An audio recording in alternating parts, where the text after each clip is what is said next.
Good afternoon from London News, Melbourne, Australia. Today is the 12th of July, the year 21. I'm going to put up a video that was up last year, I think, and it's had over 7,000 viewers. And of course, only one human being that I know could attract that kind of attention is Bill Turner. Yes, Bill Turner was here. I think it was last year. I'm not too sure. Sorry, Bill. I was talking to him today, and he obviously, as usual, says hi to everybody. So this video really explains the system. I'm putting a video up that will blow the lid off the Act of 1986. The greatest fraud in Australian history, and as Brian Shaw said, the great Australian robbery.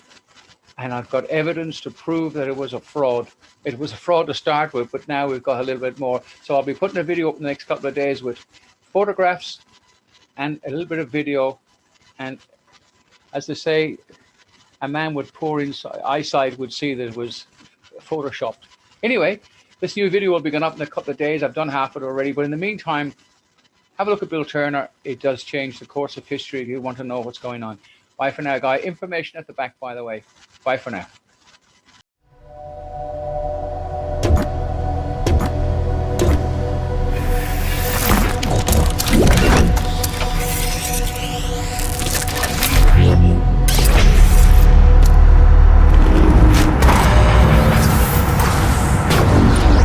Now, once again, I play around with words because that's exactly what they do.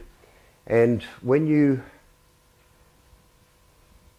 look at the way they interchange words, then you'll see. When you sound out a word, it's totally different to when you see it on paper.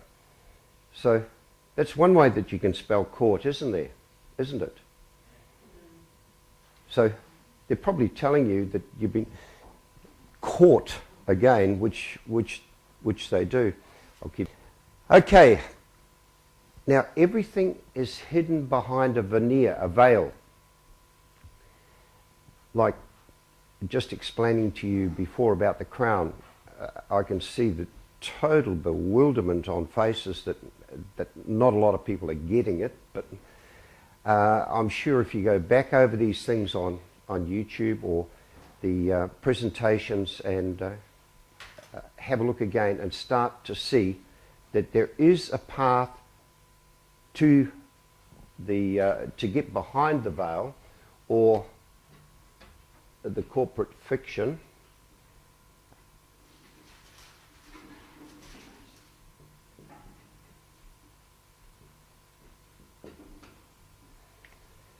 Okay, so once you realise there is a way to get behind the corporate fiction and move into the private side of the ledger instead of staying on the public side, then things will change. I've tried to get this through, but I can see I've been having a lot of difficulty getting the message through that there is a private corporation running the world. And then they have private corporations under that and under that and under that. So there's all different levels of private corporations. And when you see that those corporations, they have set up their articles of association, they've set up their constitution, and people keep trying to go in to that company and say that we come under your constitution.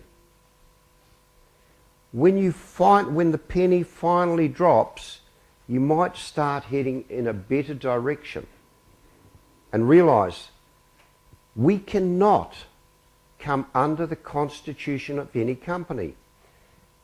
McDonald's, you can't go into McDonald's and say, you've got a constitution, we want to be under your constitution. You can't do it. Far better to claim your crown. Private corporation hides behind the shadows and uses a public interface called politicians to fool us into believing that we have a say. And so every 3 years or 4 years, they change the Board of Governors. They have an election, tricking you into believing that you have a say. You don't. It's just a dog and pony show to keep giving you faith. But the moment you start waking up and realizing what's happening, and particularly when a big group like this starts waking up, the whole thing will change. When we hop into the driver's seat, it all changes. So once you take control and move to that side of the ledger, the private side, you become the living. Now, I'll give you an example. If you're walking down the beach today and you found a surfboard, there was no one on the beach, no one on the water, and you found a surfboard, and it had no identifying marks, no flag raised, nothing on it, would you have salvage rights? Okay, so if you've got salvage rights, you claim it. Now, if the owner does eventually show up, they have to pay the salvage rights before they can claim the property back. So when you realize that the public, the dead entity, and that's all it is over this side, is an entity. I'm trying to give you a much clearer picture than what some of the other trainers say. Look, I'm a man and all that sort of thing. It's all about titles. It's all about entities. It's all about the dead. The moment you put a lien on the title, all the ones in the public companies will start leaving that alone. So they can no longer come in, grab that surfboard and start charging you salvage rights. So in the next presentation, I will show you how you put a claim on your title so they can no longer come in and charge you those salvage rights. All they're doing, they call it commission because they're commissioned officers, but in actual fact it is salvage rights. There's a second spelling of court. They're fooling you all the time into words. And like I told you yesterday, it's all about spelling. They're casting spells with words. So learning the difference, when I speak it to you, 3 different ways to spell court. Which one did I mean when I said court? Just the same as two. If I said two, how would you spell it? 3 different ways to spell two. So the first step is to establish our court. Part of what we're doing, whenever you go into any of their offices, they have an array of stamps and seals and things. And what do they do on the paperwork? And I told you yesterday, the paper is the court. I also told you that the moment you write anything on paper, it's dead. And so if they put any of their stamps on your documents, guess what? You come under them. You understand them. Okay, so I also told you yesterday that when you do a document, you never send the original, you only send a certified true copy. So as this comes around, you will see the stamps I use for my court. That's only some of them, but I use... The establishment and notice of our court will set us free. Okay? I can tell you guys, you have to do your own constitution. Okay? Once you establish your constitution in your private court and start using some of the seals here and giving them notice, the whole thing will change dramatically. The key You notice I've done it in italics, but you're not allowed to use italics. But maxims and court cases are the key. The other one is scripture, of course. Now, how many of you have heard of this word, ex debito justitiae, which is a maxim? Pay you to write it down, it's a very important one. Simply means as of right.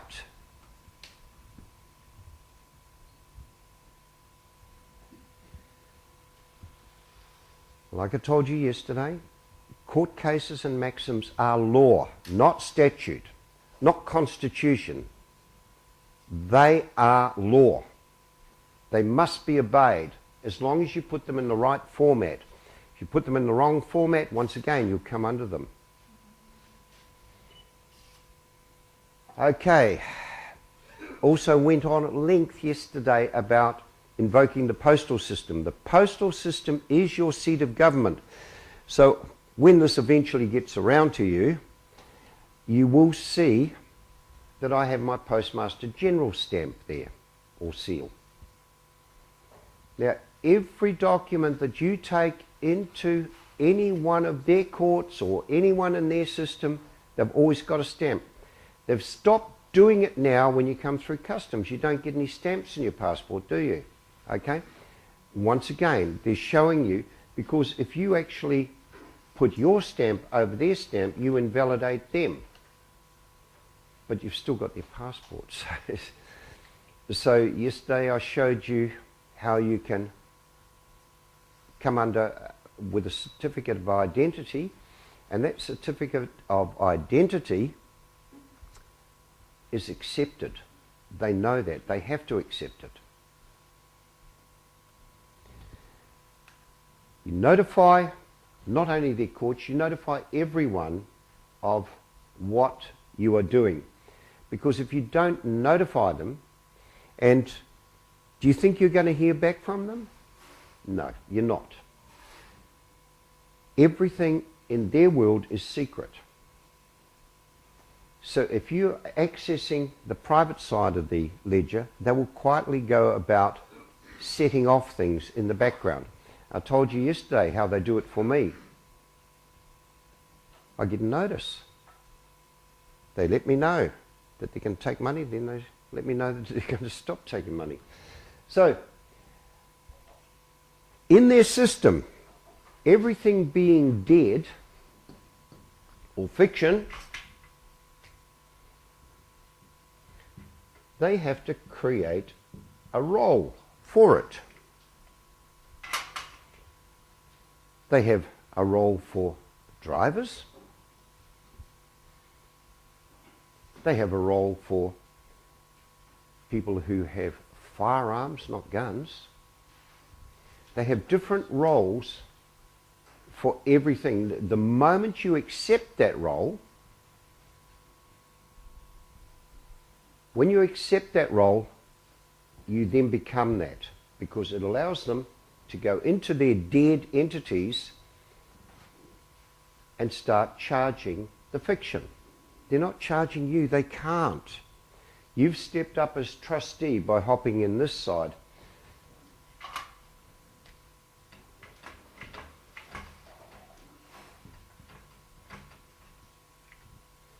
So when you hop in this side, trustee always pays.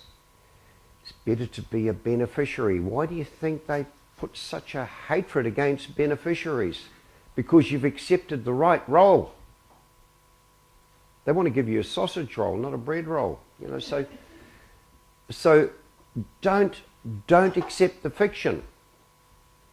Another one.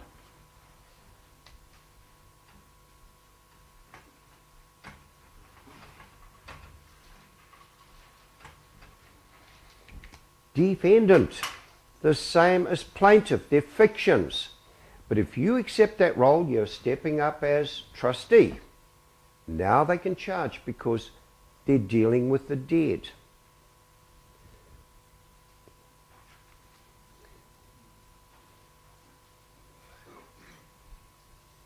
You'll find this You'll find this in the legislation, you'll find this in the commentaries on law, but a fictitious plaintiff voids everything ab initio, from the beginning.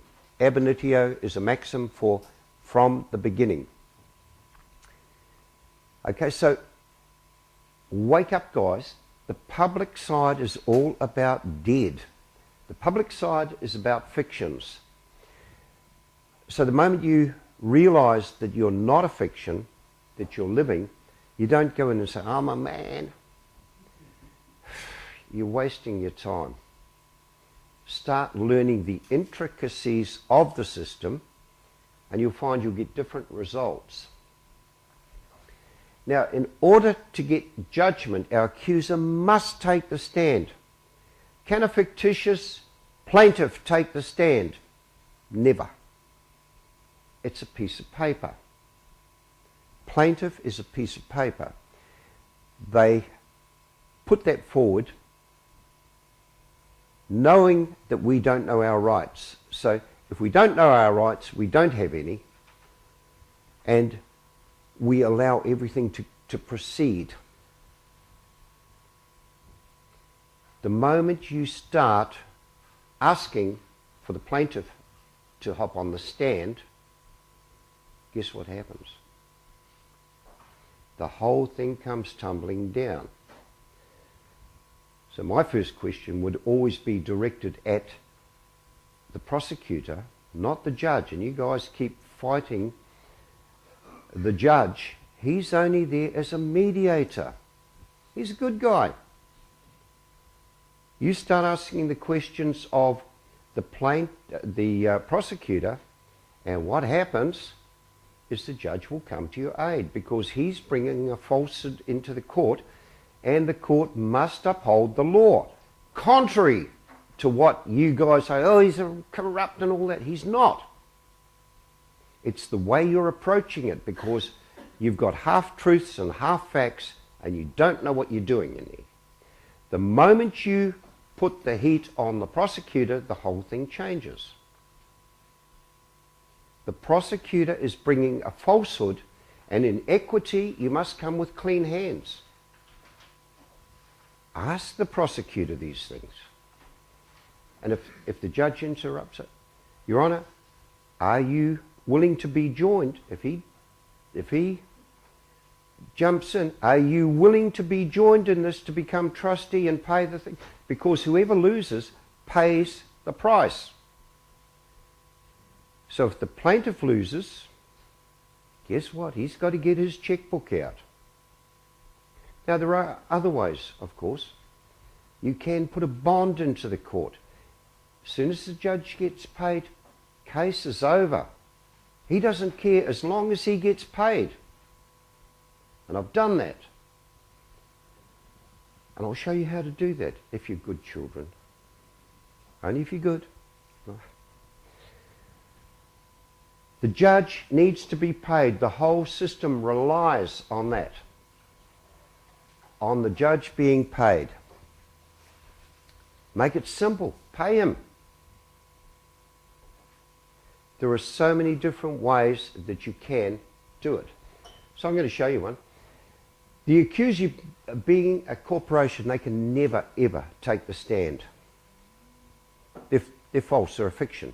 You ask them to take the stand, it's case over.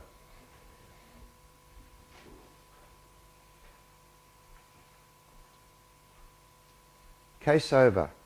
So, Your Honour, we can't move forward until the plaintiff takes the stand.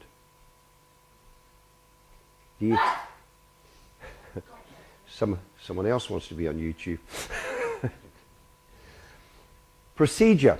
Now, I can't stress this enough, because some of the fairy tales I've heard from people, quite honestly,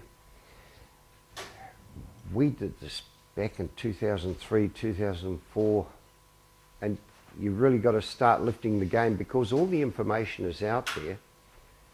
Maybe it hasn't been explained as clearly as what I'm trying to do now, but once you start lifting your game as a group, the whole thing will change, and you do need to get out of the Constitution and all the other things. They've worked so well that you're sitting here and no one's attacking you? Don't think so. The judges know this. Now, how many of you have actually gone to your court website, like I did, and gone into the court and said, it says here that you must uphold the law and you must explain the law. They will move you from the law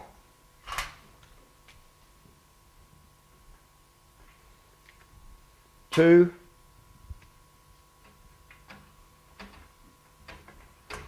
legal's their system. Law is our system. And everything I've heard, both up in Brisbane and down here, is legal. It's not our system. We can't go into their system. It's copyrighted. It's their system. Treat them with respect. Bring them over to the private side of the ledger and everything changes. A void order or claim has no legal effect ab initio from the beginning, and therefore does not need to be appealed, although for convenience it may sometimes be necessary to have it set aside.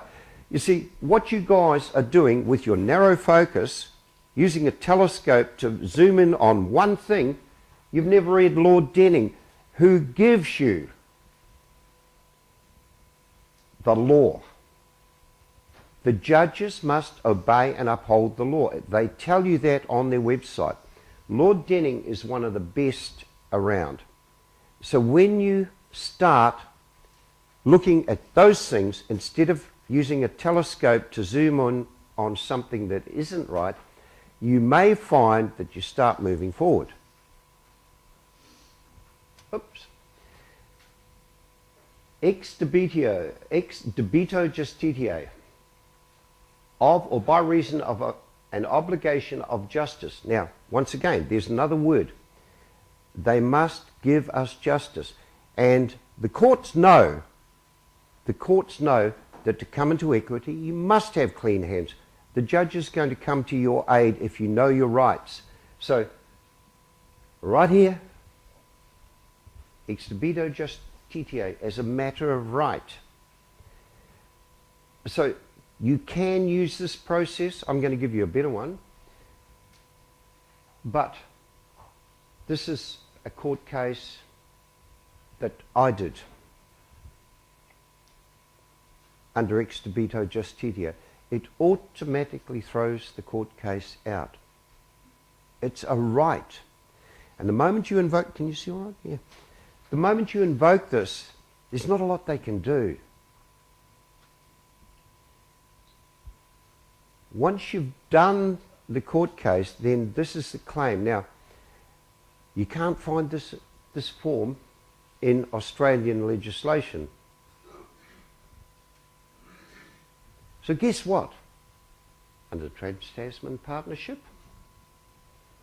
you'll find it in New Zealand. Form G30.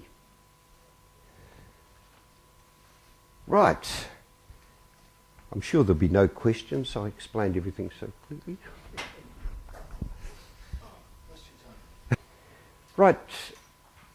One of the things about being in real estate, I was in real estate for 20 years, so you have to learn your roles, and this is what I say about learning your roles, learning the roles that they are trying to get you to play, and the roles, how they relate to each other. Now, the agent-principal relationship was one thing that was hammered into me in real estate, and I was told that as a real estate agent, the principal was God, and if you didn't follow the principal's instructions to the letter of the law,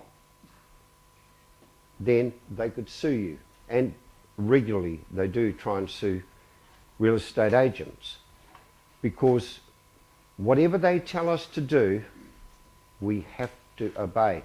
Now, a lady rang me from Brisbane. She was in court, and the judge was giving her a bit of a hard time because of what she was saying and doing, you know, the old argument sort of trick. And he told her to go out and get a lawyer. So she said, what do I do? And I said, well, you know, with 5 minutes, the only thing I can tell you to do is to go back there and say, Your Honour, I believe I'm the principal in this matter. And as principal, I instruct the prosecutor, who is the agent, to settle and close this matter. Judge threw her out of court and shut the case down. Okay? Because she didn't understand the role, but I understood the role that the principal is the highest. They're only coming in as agents for... They're coming in as agents for the dead, the entity, the fiction, the defendant. So once you understand those roles, you'll find things go a lot smoother. Learn that side of the ledger. That's where they're coming in as agents, but on the other side, you come in as the principal.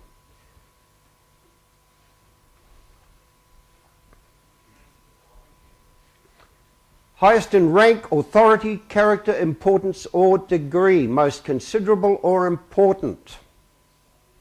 Does it get any better than that?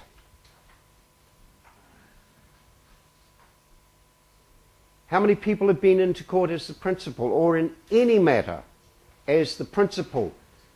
Oh, good. We'll come into question time. We're on YouTube at the moment. So, okay.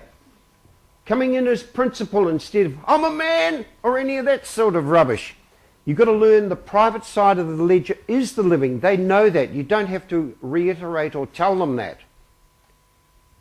But once you find your role, that you're the principal and not the defendant, you're not the fiction, you're not the entity, that you're living, not dead, things may change. If you want to keep going to court. If you keep going to court, you're going to keep getting caught.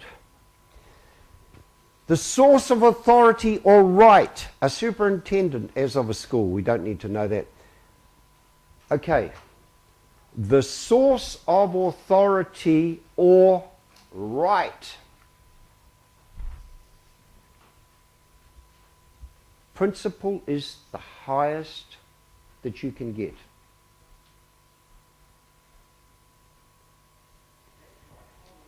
Principal-agent relationship is an arrangement in which one entity legally appoints another to act on its behalf. What is legal? What side of the ledger is legal? It's the public side. In a principal-agent relationship, the agent acts on behalf of the principal. So, I know that movie stars are actors. So anytime I see act, whenever they say, I'm acting for you, say, no, I don't want you to act for me, I want you to work for me. Oh, we can't do that because they can only ever be actors on this side of the ledger. So anyone who goes to a lawyer, you're diminishing your rights and you've got an actor working for you. When you step in as the principal, it's totally different. Agent, a person authorized expressly or impliedly to act for another.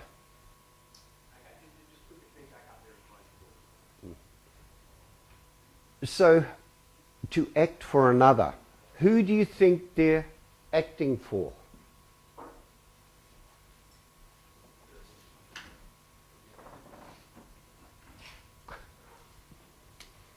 They're acting for the dead entity.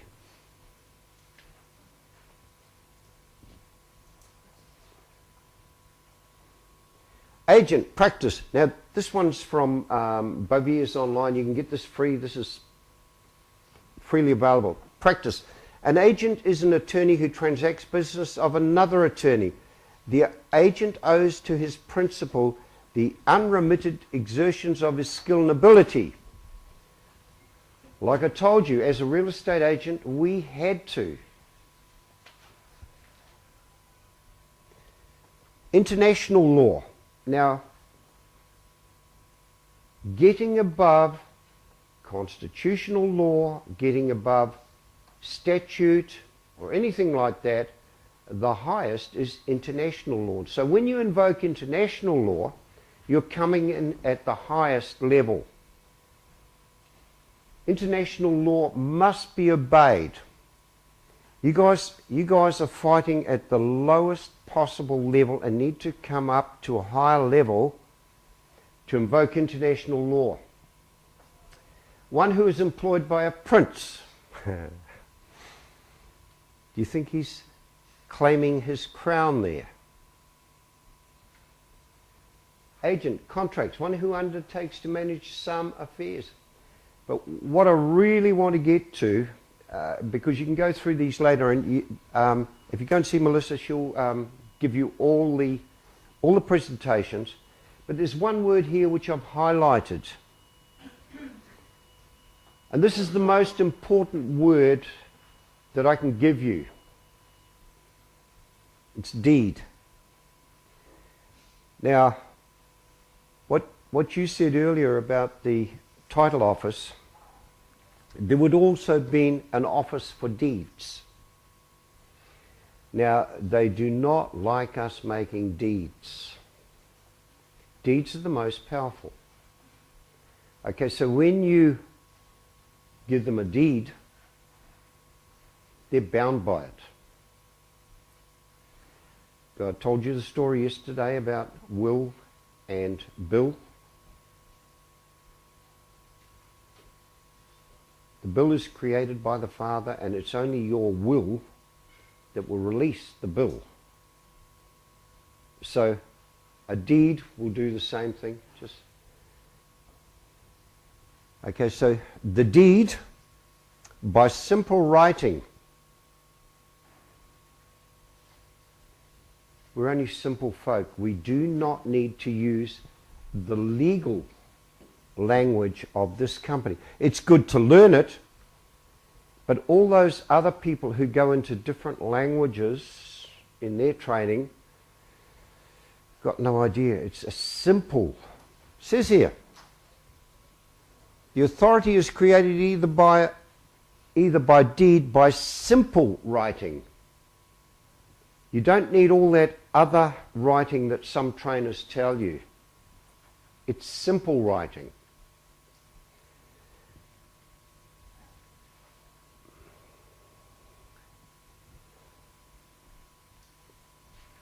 Corporations always used to have a seal. I don't know whether you still have to have a seal here in Australia, but they took away our seal in New Zealand. A corporation doesn't need a seal now.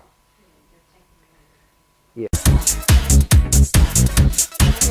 Identification. What does it really mean?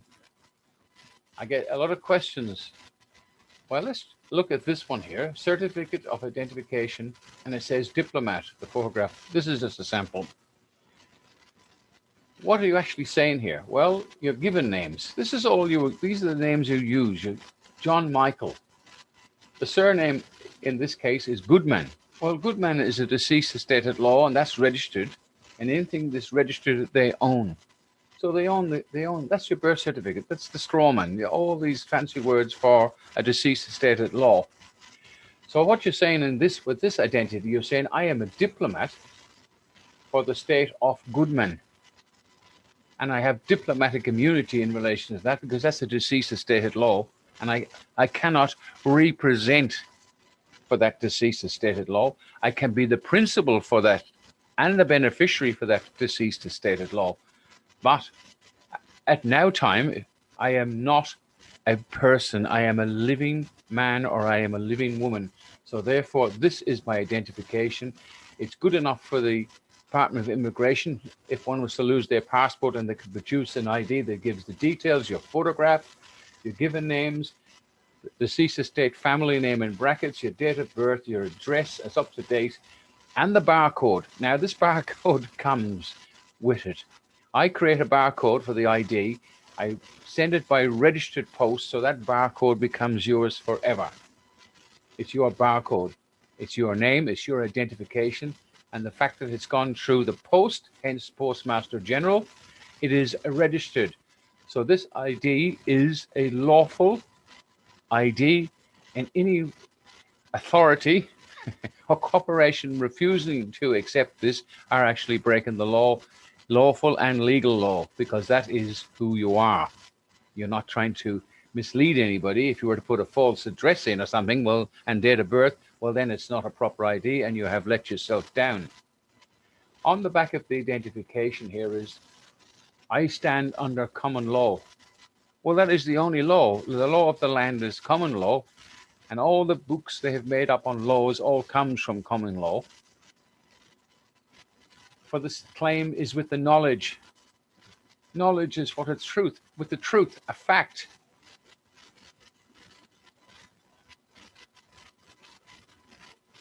So just go through the back of it. It just basically says the principles of common law. Humanity, to act with kindness. Caution, take care not to harm others. Prudence, use common sense. Good judgment, be mindful of the consequences of your actions. In other words, if you were to fire a warning shot with a gun and the bullet went over a house and came down and hit somebody else, that's your problem. You shouldn't have fired the warning shot. It's common sense. And that's a very, very expensive thing these days.